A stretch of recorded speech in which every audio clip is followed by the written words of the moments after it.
చూస్తాము పాల్ని దాని అన్నీ మన చేసి హ్యాండ్ చేసుకుంటే జనవరి 26 దాని నుంచి సంపూర్ణ స్వాతంత్రం అంటే మనము అన్ని అధికారాలు అన్ని హక్కులు మనకు వచ్చింది.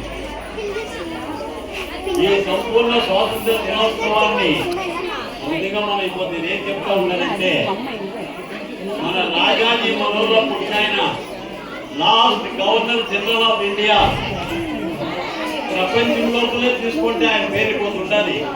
ఆయన పేరు ఉందంటే మనోహర్ పేరు ఉంది అర్థం తెలుసుకుంటా. ఈ ఊరు ఎంత పవిత్రమైందో అని ఈ ఊరిలో మనము ఏ ఆకుడు పోయినా కూడా 50 రూపాయలు దొరకలే రాజాజీ పుట్టిన అంటారు. అంటే అటువంటి మేధావి ఈ ప్రపంచంలోనే గాంధీ మహాత్ముడు కూడా పోరాటాలు చేయాలంటే ఆయన సలహాలు ఏ పోరాటాలు చేయలేదండి. రాజాజీని అడగాలని ఉంటాయి. అటువంటి వాడు ఆయన అటువంటి గ్రామంలో పుట్టినందుకు మనం గర్వపడుతున్నాము. ఆయన మారాడే జ్ఞానేమో ఇది. అందుకే ఆయన ఆ పేరు ప్రతిష్టలో మన ఊరికి మనం గర్వపడే విధంగా ఉంది. తరువాత మన ఊరిలోనే చదివి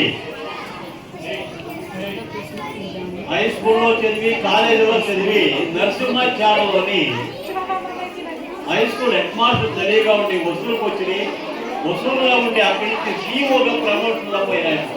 చీఫ్ ఎడ్యుకేషనల్ ఆఫీసర్గా ఉండి ఆ మహానుభావుడు లేదు ఆయన కోరిక.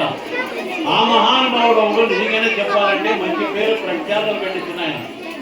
వసూలులో నా అనుభవంలో నాకు ఉండేటువంటి సర్వీస్లో ఏ ఫంక్షన్ జరిగినా కూడా నరసింహాచార్యులు పిలిపిండాము. ఆయన రాంటే ఏ కార్యక్రమం జరిగేది లేదు.